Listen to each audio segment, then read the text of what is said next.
Hello everyone, welcome to comp educator. तो आज से हम अपनी कंप्यूटर की जर्नी स्टार्ट कर रहे हैं। तो यहाँ पे जितने भी एमसीक्यू कंप्यूटर के रिलेटेड डिस्कस होंगे वो आपको डिफरेंट डिफरेंट एग्ज़ाम्स में बहुत हेल्पफुल होंगे। तो जैसे हम आज का फर्स्ट क्वेश्चन डिस्कस कर लेते हैं। In China possibly 5000 year ago some brilliant unknown person invented hand operated device was the first mechanical aid to computing is known as. मतलब बोलने की बात यह है कि चाइना में अप्रोक्सीमेटली 5000 साल पहले एक हैंड ऑपरेटेड डिवाइस इन्वेंट हुआ जिसने क्या किया, एक कंप्यूटिंग की एक जर्नी हमारी स्टार्ट कर दी। उस डिवाइस का नाम पूछा है बेसिकली, है ना। तो ऑप्शन में दे रखा है Mark one abacus, Pascal's calculator या डिफरेंस इंजन। तो चाइना में जो डिवाइस इन्वेंट हुआ है उसका नाम क्या था, हमारा अबैकस। ठीक है, जो क्या है हमारा एक हैंड ऑपरेटेड डिवाइस हुआ करता था। ठीक है, जिसने अबैकस नहीं देखा तो अबैकस कुछ इस तरीके का होता है। इसमें हमारे यहाँ पे रोड्स होती हैं और रोड्स के बीच में हमारे यहाँ पे क्या होती है, बीड्स होती हैं। ठीक है, और ये बीड्स क्या काम करती है, हमारी कैलकुलेशन परफॉर्म करने के लिए हमारे हेल्पफुल होती हैं ये सारी बीड्स। ठीक है, तो हमारा कुछ इस तरीके का दिखता है हमारा अबैकस।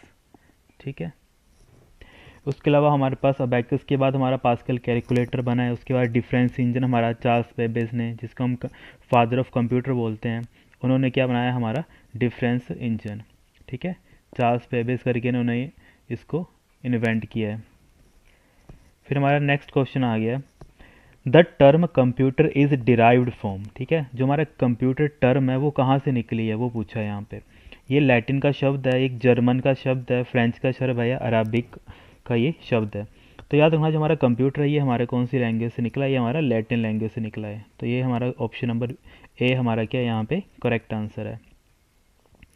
फिर नेक्स्ट क्वेश्चन आ गया हमारे पास, who is inventor of difference engine. ठीक है, जैसे हमने ऊपर भी डिस्कस किया है कि डिफरेंस इंजन किसने बनाया, हमारे फादर ऑफ कंप्यूटर कौन है, हमारे चार्ल्स बेबेज ने। ठीक है, एक और क्वेश्चन आता है कि फादर ऑफ कंप्यूटर साइंस कौन है। ठीक है, अगर पूछे फादर ऑफ हमारे कंप्यूटर साइंस कौन है तो उनका नाम क्या आता है, हमारा एलन ट्यूरिंग।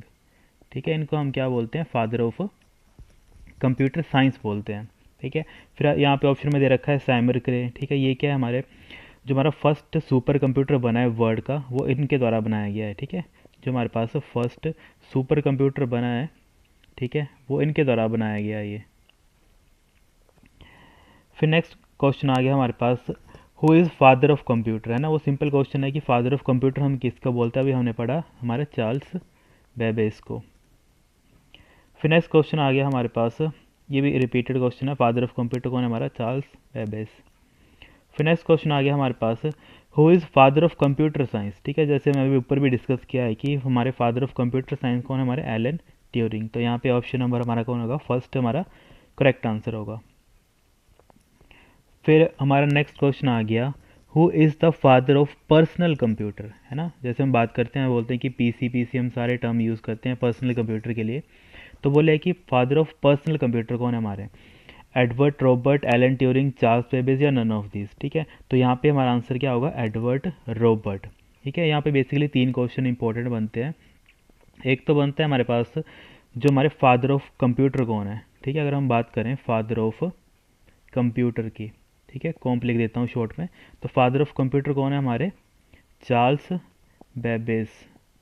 ठीक है, फिर दूसरा क्वेश्चन हमारा बनता है कि हमारे फादर ऑफ कंप्यूटर साइंस। ठीक है, फादर ऑफ हमारे computer science, father of computer science कौन आते हैं, हमारे एलन ट्यूरिंग। ठीक है, एलन ट्यूरिंग। और तीसरा और हमारा इंपॉर्टेंट क्वेश्चन क्या बनता है कि फादर ऑफ हमारे पर्सनल कंप्यूटर। ठीक है, फादर ऑफ हमारे पर्सनल कंप्यूटर जो हमने देख लिया है कौन है, हमारे एडवर्ड। ठीक है, एडवर्ड रॉबर्ट, ये हमारे फादर ऑफ पर्सनल कंप्यूटर। ठीक है, तो इतनी चीज़ें यहाँ से याद रखना है इनको। फिर नेक्स्ट क्वेश्चन आ गया हमारे पास, अ सीपीयू कंटेन्स। जो हमारा सीपीयू होता है इसको बोलते हैं सेंट्रल प्रोसेसिंग यूनिट। ठीक है, सेंट्रल प्रोसेसिंग यूनिट। तो यहाँ पे बोला जो हमारा सीपीयू होता है तो सीपीयू किन किन चीज़ों से मिलकर बना होता है, card reader and printed device, second option आ गया an analytical engine and a control unit, third option आ गया a control unit and an arithmetic logic unit, और फोर्थ ऑप्शन आ गया an arithmetic logic unit and a card reader.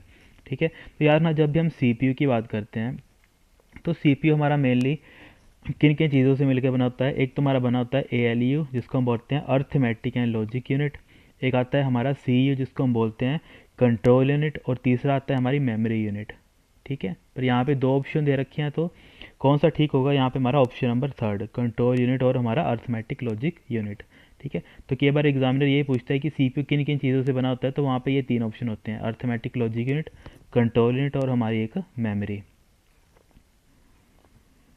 फिर हमारा next question आ गया, which of the following control the process of interaction between the user and the operating system.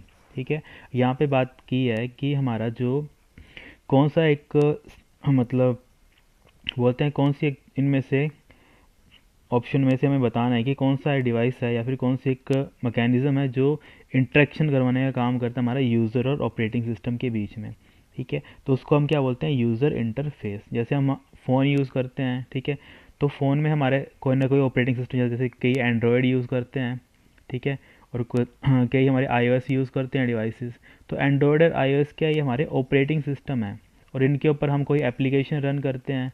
ठीक है, इनके ऊपर हम एप्लीकेशन रन करते हैं, तो एप्लीकेशन का जो इंटरफेस होता है उसी की हेल्प से हम क्या करते हैं, जो भी हमारे टास्क होते हैं उनको परफॉर्म करते हैं।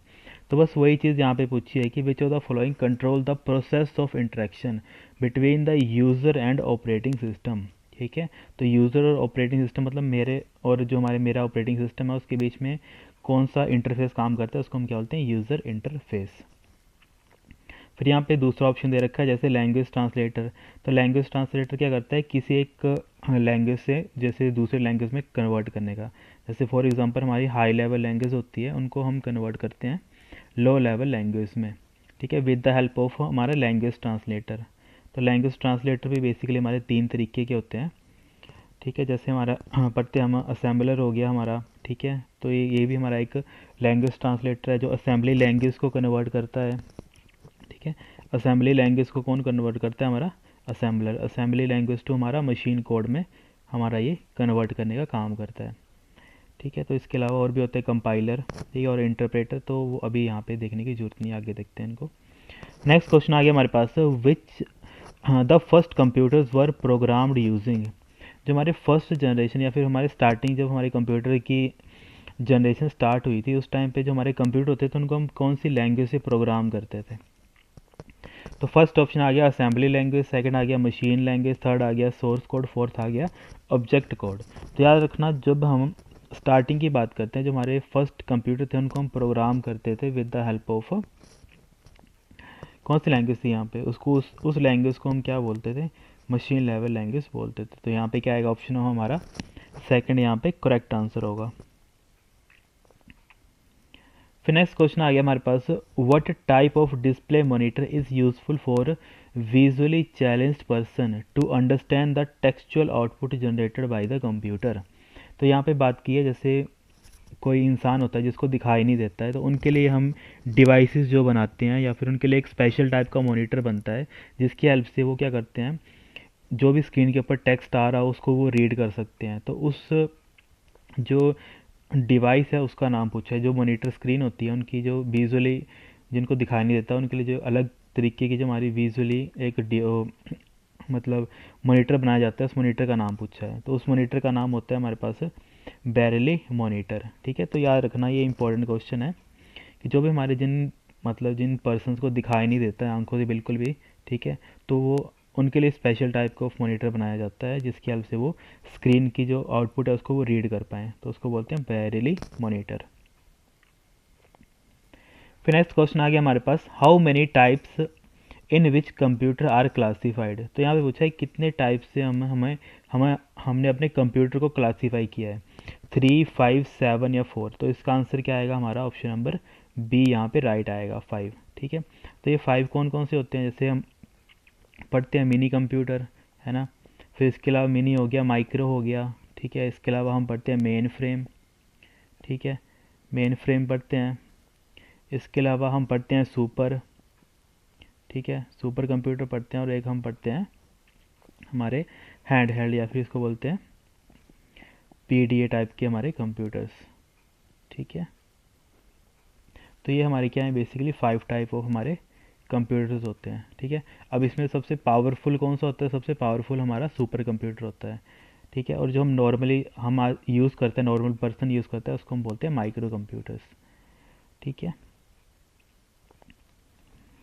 फिर नेक्स्ट क्वेश्चन आ गया हमारे पास, which of these computers are known for their large storage, ठीक है। यहाँ पे बोला है कि कौन से कंप्यूटर हैं जिनके अंदर लार्ज स्टोरेज भी होती है, प्लस वो सेंट्रलाइज्ड भी होते हैं और मल्टी यूज़र भी होते हैं, ठीक है। तो ये 2-3 चीज़ें पूछी हैं, वो कौन से कंप्यूटर होते हैं। फर्स्ट ऑप्शन दे रखा है मिनी कंप्यूटर, सेकंड दे रखा है माइक्रो कंप्यूटर, थर्ड दे रखा है मेन फ्रेम और फोर्थ दे रखा है सुपर कंप्यूटर, ठीक है। तो यहाँ पे कौन सा ऑप्शन ठीक है? हमारा ऑप्शन नंबर थर्ड यहाँ पे हमारा ठीक है, कि मेन फ्रेम कंप्यूटर ऐसे होते हैं जिनके अंदर लार्ज स्टोरेज होती है, ठीक है, और वो एक सेंट्रलाइज्ड सिस्टम होता है जो मल्टीपल यूज़र को के साथ डील करता है, ठीक है। अब हम बात करें सबसे 2 क्वेश्चन आते हैं। एक क्वेश्चन बनता है कि सबसे स्पीड किसकी ज़्यादा फास्ट है ना, और 2 ऑप्शन में आता है कि मेन फ्रेम, ठीक है, या तो मेन फ्रेम की बात करी होगी और यहाँ पे सुपर कंप्यूटर की बात करेगी। तो जब भी हम स्पीड की बात करते हैं तो स्पीड हमेशा सुपर कंप्यूटर की ज़्यादा होती है। अब इन दोनों में बेसिकली डिफरेंस क्या है? मेन फ्रेम क्या करता है? मल्टीपल ऑपरेशंस के साथ, मतलब मान लो कि मेरे पास 10 पर्सन है, वो 10 पर्सन मल्टी जो हमारे मेन फ्रेम कंप्यूटर है इसके साथ डील कर सकते हैं। पर सुपर कंप्यूटर क्या करेगा? किसी एक पर्सन के साथ ही डील करेगा या फिर किसी एक काम के साथ ही डील करेगा, पर वो उसको जल्दी जल्दी ख़त्म करेगा, ठीक है, as compare to mainframe. तो हमारे सुपर कंप्यूटर क्या होते हैं? हमारे फास्ट होते हैं। और हमने अभी पीछे पढ़ा कि सुपर कंप्यूटर पहला किसने इन्वेंट किया था? सैमर क्रे ने, ठीक है। इन्होंने हमारा क्या किया था? फर्स्ट सुपर कंप्यूटर जो हमारा इन्वेंट किया था। फिर नेक्स्ट आ गया हमारे पास, fill in the blanks is a combination of hardware, ठीक है। एक ऐसा डिवाइस है जो कम्बिनेशन किसका होगा? हार्डवेयर का और साथ ही साथ सॉफ्टवेयर का, that facilitate the sharing of information between computing devices, जिसकी हेल्प से हम क्या कर सकते हैं? बेसिकली कोई भी इंफॉर्मेशन शेयर कर सकते हैं किन्हीं 2 डिवाइसेस के ऊपर। उसको क्या बोलते हैं? एक नेटवर्क या फिर एक पेरिफेरल एक्सपेंशन बोर्ड या फिर डिजिटल डिवाइस। तो इसको हम क्या बोलते हैं? नेटवर्क, ठीक है। तो नेटवर्क को सिंपली एक डेफिनेशन आती है, जब भी हम 8th-9th की एनसीईआरटी वगैरह ओपन करें तो वहाँ पे भी 1 लाइनर में दे रखा है कि एक हमारा नेटवर्क क्या है? एक कम्बिनेशनल डिवाइस है, मतलब कम्बिनेशन है किसका? हार्डवेयर और सॉफ्टवेयर का, जिसकी हेल्प से हम क्या करते हैं? इन्फॉर्मेशन को शेयर करते हैं बिटवीन डिवाइसेस। फिर नेक्स्ट क्वेश्चन आ गया हमारे पास, coded entries which are used to gain access to a computer system is called. तो यहाँ पे बात की है कि कोई भी ऐसी कोडेड एंट्रीज जिसकी हेल्प से हम क्या करते हैं? कंप्यूटर में एक्सेस लेते हैं, ठीक है, उसको हम क्या बोलते हैं? पासवर्ड बोलते हैं, ठीक है। जैसे मान लो कि आपका फ़ोन है, आपने उसको क्या किया है कि कोई और यूज़ ना करते तो आप उस पर क्या यूज़ करते हो? पासवर्ड यूज़ करते हो। बस एज इट इज़ सेम ही जो हमारे कंप्यूटर होते हैं, कंप्यूटर में भी हम क्या करते हैं? पासवर्ड, जैसे हम कोई लॉगिन करता है यूज़र तो उसका वो पासवर्ड मांगता है, जो जैसे पासवर्ड एंटर करेगा तभी वो उसको एक्सेस कर पाएगा, ठीक है। तो उसको उसी चीज़ को क्या बोलते हैं? टेक्निकल टर्म है कोडेड एंट्रीज। फिर नेक्स्ट आ गया, which of the following statement is true, ठीक है। यहाँ बोले कि इनमें से कौन सी स्टेटमेंट है जो हमारी ट्रू है। फर्स्ट ऑप्शन आ गया, mini computer works faster than micro computer. Second option आ गया, micro computer work faster than mini computer. Third option आ गया, speed of both the computer is the same. Fourth option आ गया, the speed of both of these computers can not be compared with the speed of advanced, ठीक है। तो यहाँ पे advance ये ऑप्शन तो वैसे निगलेक्ट हो गया, तो हमारे पास बचे ऑप्शन 3 बचे, ए और बी और सी में से। तो यहाँ पे याद रखना जो हमारा इसका राइट आंसर है वो हमारा ऑप्शन नंबर हमारा क्या है? फर्स्ट है, ठीक है। तो याद रखना कि जो हमारा मिनी कंप्यूटर है वो हमारे माइक्रो कंप्यूटर से ज़्यादा पावरफुल होता है, ठीक है। तो यहाँ पे ऑप्शन हमारा क्या है? फर्स्ट यहाँ पे राइट आंसर है।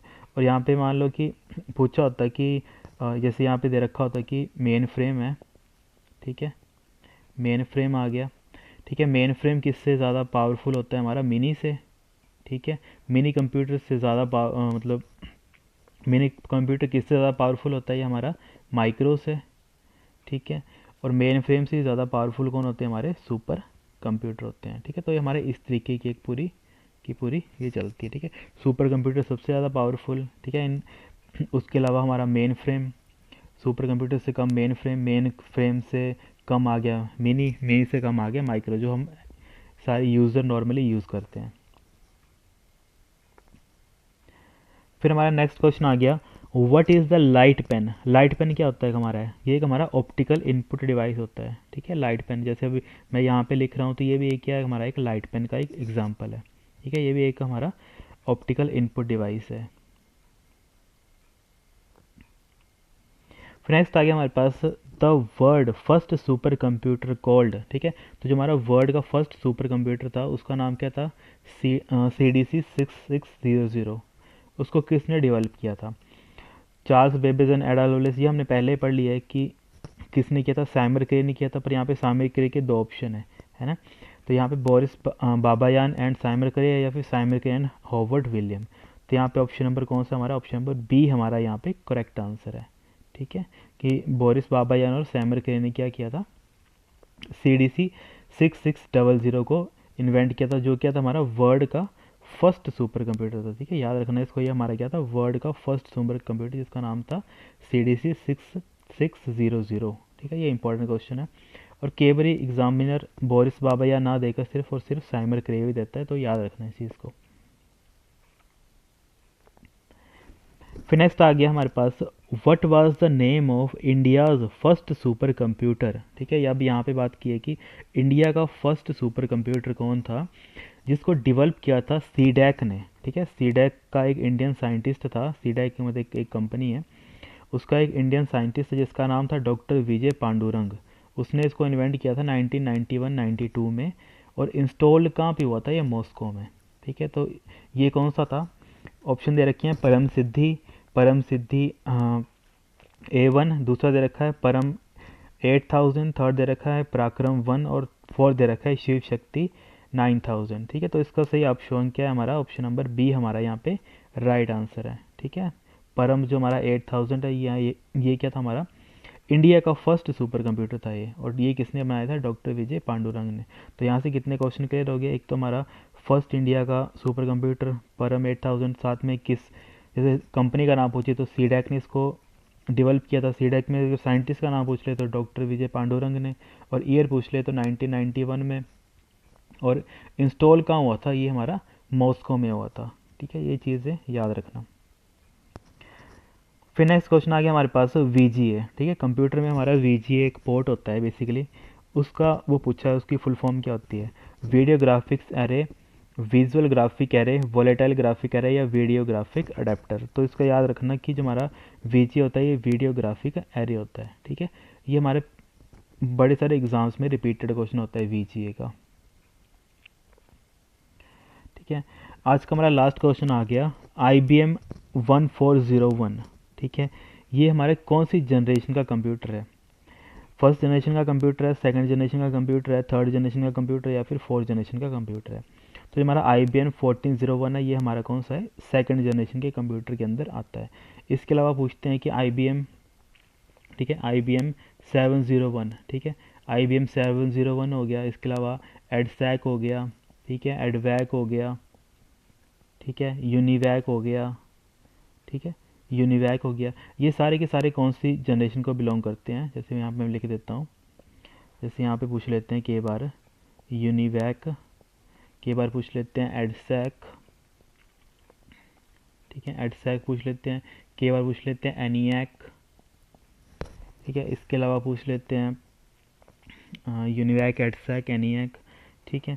इसके अलावा पूछ लेते हैं IBM का 701, है ना। तो ये सारे के सारे कौन सी जनरेशन को बिलोंग करते हैं, ये सारी की सारी कौन सी हमारी फर्स्ट जनरेशन के कंप्यूटर हैं, ठीक है। ये सारे इंपॉर्टेंट हैं क्योंकि ये सारे रिपीटेड क्वेश्चन है, और इनको याद रखना, ठीक है। इसके अलावा हमारे पास सेकंड जनरेशन में जैसे IBM 1401 हो गया, ठीक है, यूनिवैक का सेकंड वर्जन आ गया इसमें, ठीक है। इसके अलावा थर्ड जनरेशन कंप्यूटर में, और कई बार ये भी पूछते हैं कि हमारा कीबोर्ड वगैरह कौन सी जनरेशन से स्टार्ट हो गए थे, तो वो भी हमारे सेकंड जनरेशन से स्टार्ट हो गए थे, है ना। इसके अलावा माइक्रो प्रोसेसर के रिगार्डिंग पूछते हैं कि वो कौन सी जनरेशन से स्टार्ट हो गए थे, है ना। माइक्रो प्रोसेसर, ठीक है, इसको बोलते हैं माइक्रो प्रोसेसर शॉर्ट में, ठीक है। माइक्रो प्रोसेसर कौन सी जनरेशन से स्टार्ट हो गए थे, वो हमारे फोर्थ जनरेशन से स्टार्ट हो गए थे, है ना। इसके अलावा बड़ी सारी और चीज़ें हैं, जैसे फर्स्ट जनरेशन में जो हमारे कंप्यूटर का साइज़ था वो एक पूरे के पूरे रूम के बराबर हुआ करता था। जैसे हमारे आजकल एक घर का रूम होता है एक नॉर्मली, उतना उनका साइज़ हुआ करता था उस टाइम के कंप्यूटर का। ठीक है। और अगर मोटा मोटा हम बात करें कि फर्स्ट जनरेशन कंप्यूटर में क्या क्या चीज़ें आती हैं, तो जैसे हम बात करते हैं कि जैसे फर्स्ट जनरेशन के कंप्यूटर आ गए है ना, इसमें जो इनका साइज़ होता था, ठीक है, साइज़ भी इनका बड़ा ज़्यादा होता था। ठीक है, साइज़ ज़्यादा लेते थे, प्लस हमारी जो एनर्जी थी, ठीक है, एनर्जी मतलब उनको चलाने के लिए जो भी इक्विपमेंट को एनर्जी चाहिए थी वो भी ज़्यादा कंज्यूम करते थे। ठीक है। और इसमें एक बार पूछ लेते हैं कि जो हमारे वैक्यूम ट्यूब हैं वो कौन सी जनरेशन में यूज़ किए जाते थे, तो वैक्यूम ट्यूब भी हमारी फर्स्ट जनरेशन में यूज़ किए जाते थे, है ना। तो ये सारी की सारी चीज़ें हमारी फर्स्ट जनरेशन से रिगार्डिंग है। ठीक है। इसके अलावा जो हमारे सेकंड जनरेशन है ना, सेकंड जनरेशन में क्या आ गया था, सेकंड जनरेशन में हमारे जैसे ट्रांजिस्टर्स आए थे, ठीक है, ट्रांजिस्टर का इन्वेंट हो गया था सेकंड जनरेशन में। तो इसकी हेल्प से क्या हो कि एकदम से जो साइज़ था, जैसे मान लो पहले एक पूरा का पूरा रूम लेते थे वो, ठीक है, एक पूरा का पूरा एक रूम लगते थे वो, अब उनका साइज़ एक मान लो एक मतलब बहुत कम हो गया उनका साइज़। ठीक है। जैसे फॉर एग्जांपल हम ले लेते हैं कि जैसे मान लो एक सिंपल हमारी नॉर्मल बाइक का जितना साइज़ हो गया है एक नॉर्मल बाइक का, बस उतने उतने साइज़ के रह गए थे वो सेकंड जनरेशन में, जैसे ही हमारे ट्रांजिस्टर आए। ठीक है। उसके अलावा हमारा थर्ड जनरेशन में उनका साइज़ और कम हो गया। ठीक है। तो ये सारे के सारे हमारे क्या थे, हमारे कंप्यूटर के हमारे जनरेशन थे। ठीक है। चलो ठीक है guys, thank you so much.